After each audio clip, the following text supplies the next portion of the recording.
The Lord be with you. And with your spirit. A reading from the Holy Gospel according to Saint John. Glory to you, O Lord.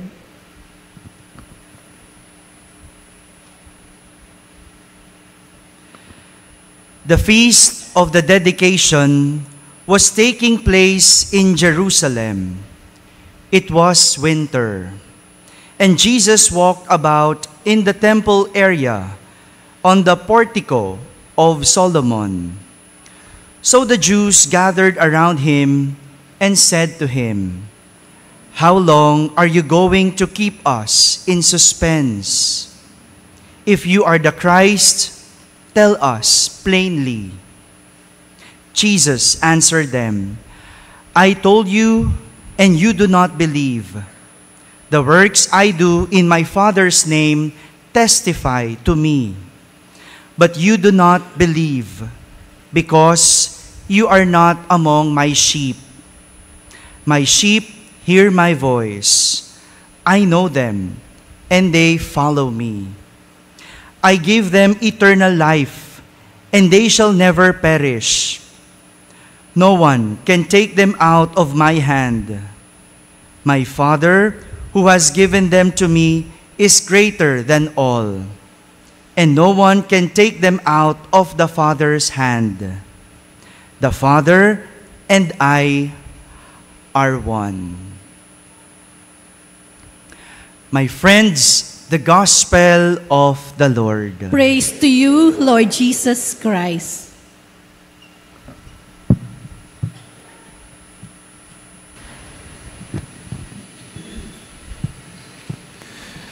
Minsan, pagkatapos ng misa sa Mega Mall, on my way to the parking, dumaan ako sa CR.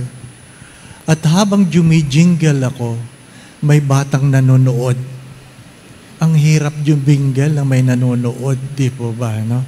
Tinitingnan ko yung bata.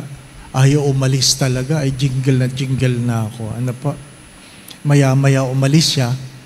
Naka-jingle ako. Paglabas ko, nakita ko yung bata, kausap yung tatay niya. Sabi ko, "Anak po ninyo?" "Opo, Father." Sabi niya, nakita daw po niya kayo, jumijingle. Sabi ko, ano po ang kwento? Sabi niya, umiihi din pala ang pari. Sabihin mo, napupo din. Ano po? Nung ako'y nagkasakit, mayroong nag-message, "Nagkakasakit pala ang pari." Ano po? Sabi ko, "Opo, namamatay din." Ano po?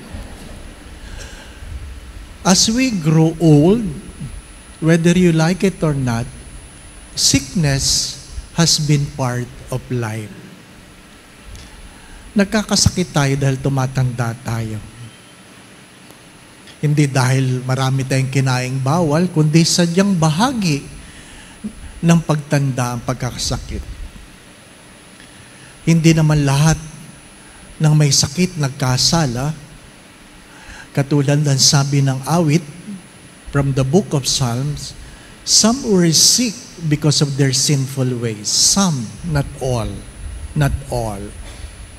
But my dear friends, my brothers and sisters, some of those sick were given the grace to go back to their healthy life. Some of their prayers were answered, they were healed, and they were given a chance to go back to their old ways. When I say old ways, in their healthy way of life. The first reading reminds us of three things. If you are blessed with good health, or you are blessed with healing, the first thing you would do, or you're supposed to do, is to make your life better than before. Pag ikaw ay pinagaling ng Diyos, huwag ka na bumalik sa dati. Kung ikaw ay pinagaling ng Diyos, huwag mo na kakainin yung dating bawal. Di po ba, no? Mahirap yung pinagaling ka, pati yung dating bawal, babalikan mo. Huwag ka na bumalik doon. live a better life. Live a better life. Second, pag pinagaling ka ng Diyos, inaasahan na dapat marunong kang magpasalamat. Marunong kang magpasalamat. Hindi tungkulin ng Diyos na ikaw ay pagalingin. Sapagkat hindi naman kasalanan ng Diyos na ikaw ay magkasakit. So kung ikaw ay pinapagaling, magpasalamat. Hindi po ba? Maraming may sakit na hindi na gumaling, pero kung ikaw ay pinagaling, magpasalamat. Be grateful. You have reasons to be grateful because you were restored. As many times I have said this, the secret of a happy life is a grateful spirit. Not all happy people are grateful people, but all grateful people are happy people. Be grateful. Third, hindi lang yung binago mo ang buhay mo, hindi lang yung ikaw ay nagpasalamat. Anong meron sa first reading? Dapat marunong kang magpahayag. Marunong kang magpahayag. That you may witness the goodness of God to other people. To other people. You don't keep the blessing within yourself. You proclaim the goodness of God to other people. Ano sabi ko sa evangelization? Evangelization, in simple terms, is a beggar telling another beggar where to find bread. Beggar telling another beggar where to find bread. Lahat tayo pulubi. Lahat tayo pulubi. At kung natagpuan natin ang tinapay ng buhay, sabihin natin sa ibang tao kung saan nila matatagpuan ang tinapay ng buhay. Mahalaga yun. Tungkulin nating ipahayag ang kabutihan ng Diyos. Hindi lang yung ikaw ay nagpapasasa. Hindi lang ikaw ay nag-i-enjoy lang. Ano po? Baguhin mo ang iyong buhay, magpasalamat ka. Ikatlo, magpahayag ka. Anong meron sa gospel? Anong meron sa gospel? Winter time, if you have heard it, winter time, when when it's winter during the olden times, it is more difficult compared today. Bakit? Ay ngayon may mga heater na, noon wala namang heater. Ngayon may mga makakapal ng damit, jacket, noon wala naman. Kaya kung tinatamad ka ng winter ngayon, hindi natin nararanasan dito, hindi po ba, ano? Pero kung kayo ay nakaranas ng winter, sa una lang magandang tumapak sa yelo. Sinasabi ko sa inyo. Pag nakakita ka ng yelo, ay! Ba, nakakatuwa. Ano? Hihiga-higa kang ganyan. Ano pa? Pero pag araw-araw yelo, namumutok-mutok yung labi mo, ay hindi na nakakatuwa. Hindi pa ba? Ano? Kasi mahirap maligo eh. Kaya yung iba hindi naliligo pag winter. Ano po? Pag kayo nagpunta sa Europa, ano po? Alam nyo, yung kahit mga babae, di naliligo, tabi, ano po ba? Tapos, kasabay mo, naku, singaw. Talaga, singaw. Ano po?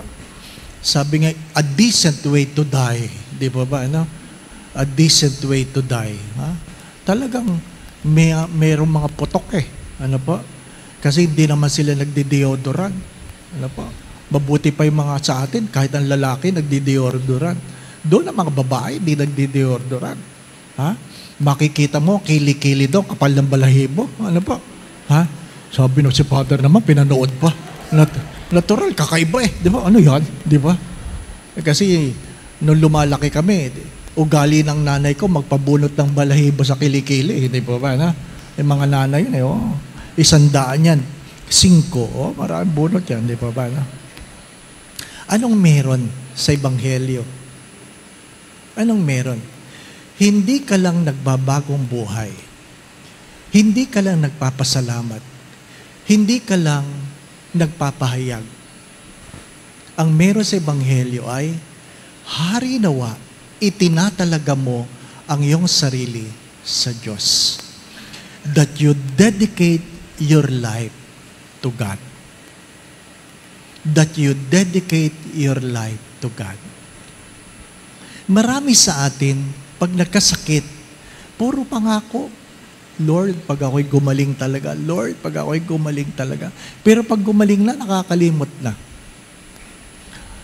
The gospel reminds us that when we are blessed, we don't only share, but we are invited to consecrate our lives to God, to dedicate our lives to God, to acknowledge that this life from God should be given back to God. Should be given back to God. Kung naiintindihan mo yon, kahit may sakit ka, pwede mong ipagkaloob sa Diyos ang iyong sarili. Kahit may sakit ka, pwede mong ialay sa Diyos ang iyong sarili. My dear friends, my brothers and sisters, when we are not happy, when we are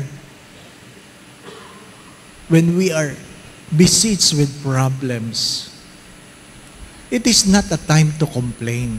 As Padre Pio have said, pray. Don't worry. Don't worry. Because worrying will not help you. Worrying will not heal you. Worrying will not free you from your problems, from your sickness. Pray.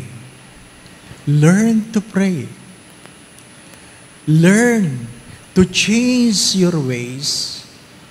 Learn to be grateful. Learn to share.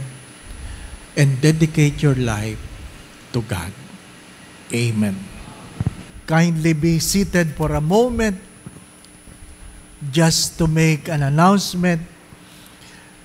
Every 23rd of the month, I have said earlier, we dedicate it in honor of our secondary patron, Padre Pio Petrocina, here in Greenbelt.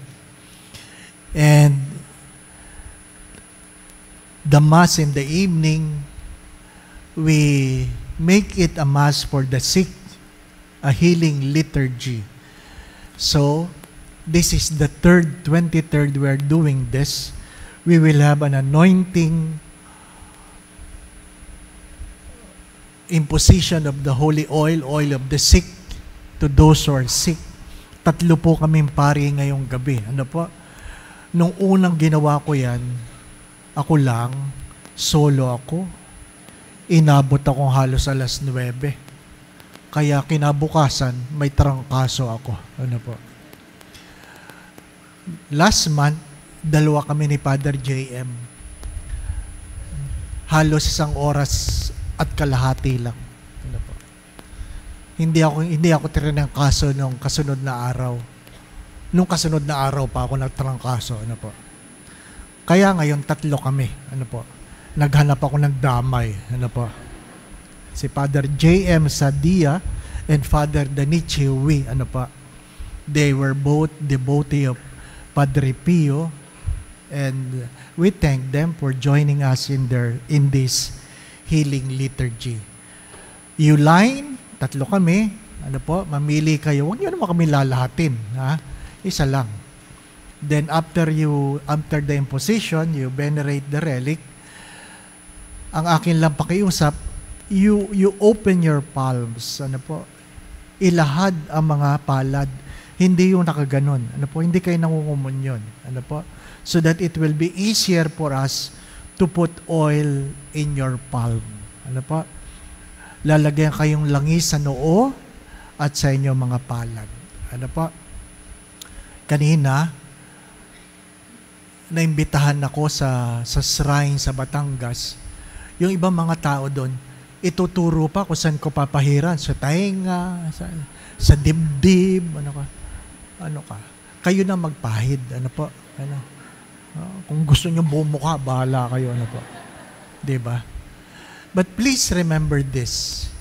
We are not only praying for physical healing.